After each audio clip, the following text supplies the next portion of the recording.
ये कहानी है भूतिया हवेली के बारे में। बहुत साल पहले की बात है। सीतापुर नाम का एक गांव। उस गांव में एक बहुत ही बड़ी हवेली थी।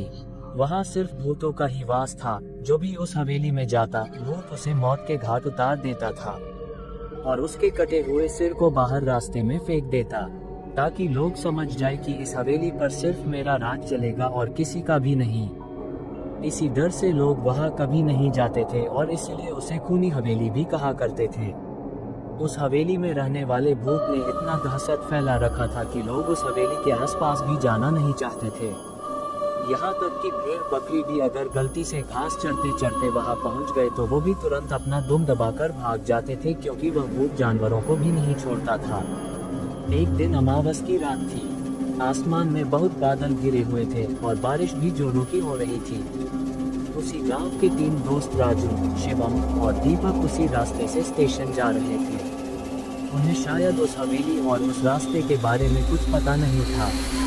रात के 1:15 का ट्रेन का समय था और ये तीनों करीब 8 बजे के लगभग घर से निकल गए थे। बारिश इतनी ज्यादा थी कि रास्ते में सामने का कुछ दिख नहीं रहा था। उनकी गाड़ी उस हवेली से होकर गुजर रही थी। सामने पूरा अंधेरा था और आसमान में बिजली जैसे ही चमक रही थी। वह हवेली और भयानक लग रही थी। तीनों की किस्मत इतनी खराब थी कि उनकी गाड़ी उस हवेली के ठीक सामने ही आकर खराब हो गई। ड्राइवर बोला, साहब लग रहा है कि इंजन में पानी चला गया है, गाड़ी स्टार्ट ही नहीं हो रहा है। इसको ठीक करने में शायद 1 घंटा लग जाएगा। तब तक आप लोग इस हवेली में जाए, जैसे ही गाड़ी ठीक हो जाएगी मैं आप लोगों को वापस बुला लूंगा। ड्राइवर की बात सुनकर राजू, शिवम और दीपक हवेली के अंदर चले गए। हवेली बहुत ही सुंदर और चमकदार थी। अंदर थोड़ी सी रोशनी थी और ऊपर सीढ़ियों से एक बूढ़ा सा आदमी एक हाथ में लाठी और दूसरे में लालटेन लेकर नीचे उतर रहा था। राजू ने उससे पूछा, बाबा क्या हम यहाँ थोड़ी देर रुक सकते हैं? बाहर बहुत तेज बारिश हो रही है और हम इस तेज बारिश के वजह से बीच रास्ते में फंस गए हैं। उसने पहले तो उन तीनों को गौर से देखा और बोला, ठीक है रुक जाओ। फिर जब वे तीनों हॉल में पहुंचे तो उन लोगों ने देखा कि हवेली बहुत ज्यादा बड़ी थी और उससे कई गुना ज्यादा खूबसूरत भी थी। वहां एक दीवार पर एक आदमी की बहुत बड़ी तस्वीर लगी हुई थी, जिसकी बड़ी सी मूछें, एक हाथ में तलवार और दूसरे हाथ में पहले जमाने की तरह बंदूक था। एकदम राजा की तरह, और उस तस्वीर को देखने में डर महसूस हो रहा था। ऐसा लग रहा था कि ये कोई मामूली तस्वीर नहीं है। दीपक ने तुरंत उस बाबा से पूछा, बाबा क्या आप इतने बड़े हवेली में अकेले रहते हो और इस तस्वीर में ये आदमी कौन है?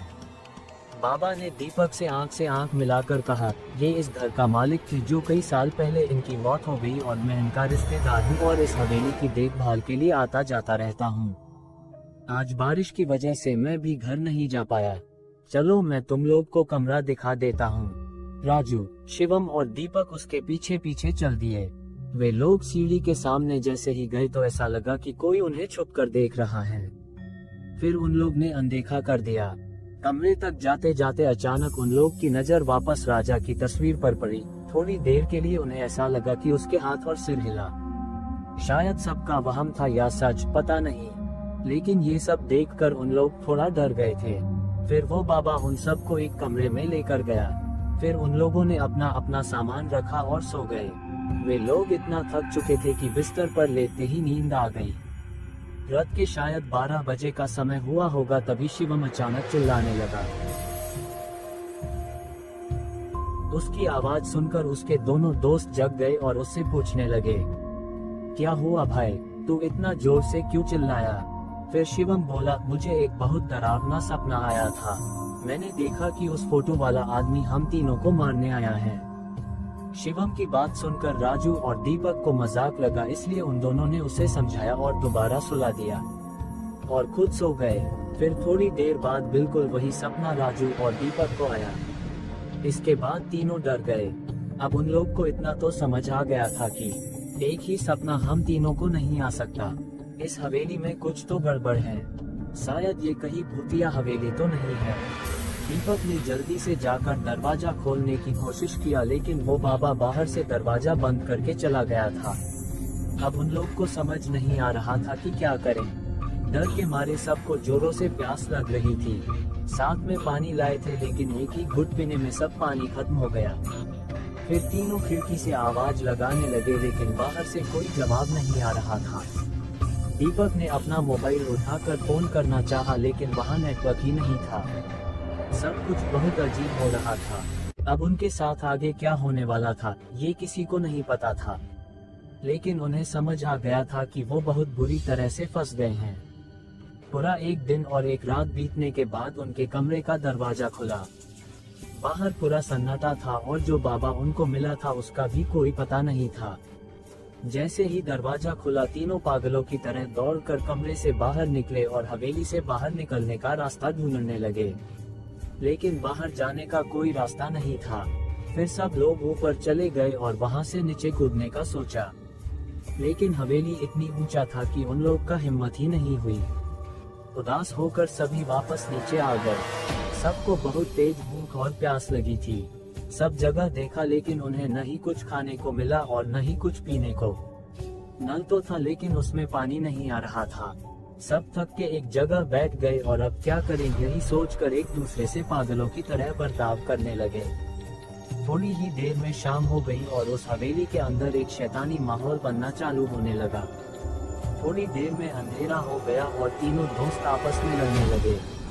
ऐसे ही उन लोग की रात बीत जाती है। फिर दूसरे दिन सुबह होती है और फिर से सबको दोबारा से भूख और प्यास लगी होती है। सुबह फिर से सब लोग पानी खोजते हैं, तभी अचानक शिवम का पैर सीढ़ियों से फिसल जाता है और उसके पैर से खून निकलने लगता है। खून को देखते ही राजू और दीपक पागलों की तरह खून को पीने लगते हैं। तभी शिवम कहता है, अरे पागल हो गए क्या तुम लोग, क्या कर रहे हो, जानवर हो क्या। शिवम की बात पे कोई भी ध्यान नहीं देता है और उसके खून को पीते रहते हैं। खून को पीने से उनकी थोड़ी सी प्यास बुझ जाती है, लेकिन अब भूख के मारे उनकी जान निकलने लगी। रात हो गई थी। राजू और दीपक के अंदर शैतान समा गया था। वे दोनों शिवम के ऊपर टूट पड़े और उसे नोचने लगे। उन्हीं खेल चालू हो गया था। उस हवेली में जो शैतान रह रहा था वो उन दोनों को अपने बस में कर लिया था। थोड़ी ही देर में राजू और दीपक शिवम के शरीर को काट काट कर टुकड़े टुकड़े कर दिए और उसके मांस को खाते रहे और खून को पीने रहे। शिवम की जान बची ही कितनी थी। इतने दिन का भूखा दोनों से बच नहीं पाया। शिवम की मौत हो गई। राजू और दीपक काफी देर तक उसका मांस खाते रहे, जैसे कोई जानवर दूसरे जानवर का मांस नोच कर खा रहा हो। ऐसा लग रहा था कि उन लोग के अंदर का इंसान मर गया हो। कुछ देर बाद रात हो गई। खून पीकर और मांस खाकर दोनों को अब बहुत जोरों की नींद आने लगी और वे जहां थे वहीं सो गए। सुबह हुई। दोनों थके हालत में सो के उठे, लेकिन प्यास और भूख उनका पीछा कहाँ छोड़ने वाली थी। अब दोनों एक दूसरे का शिकार करने के लिए सोचने लगे। राजू ने चालाकी से एक दरवाजे के पीछे छुप गया और जैसे ही दीपक कमरे में आया, वैसे ही राजू ने उसका सर पकड़कर दीवार में दे मारा। उसका सर फटकर दो टुकड़ा हो गया। जमीन पर पूरा खून ही खून बहने लगा। राजू उसका खून देखकर खुश हो गया और उसे पीने लगा और मांस को खाने लगा। वानियत अपनी चरम सीमा पर थी। शैतान उसके ऊपर हावी हो चुका था। उसे कुछ सोचने समझने का मौका ही नहीं दे रहा था। तभी कुछ देर बाद राजू के शरीर में एक बिजली सी लहर चलने लगी। वो कभी दीवार में तो कभी दरवाजे में अपने सर को मारने लगा। उसका शरीर उसके पास में नहीं था। ऐसे में काफी देर तक। मुझे आशा है कि आपको ये भूतिया हवेली की कहानी अच्छी लगी होगी। आपको ये कहानी कैसी लगी हमें कमेंट करके जरूर बताएं।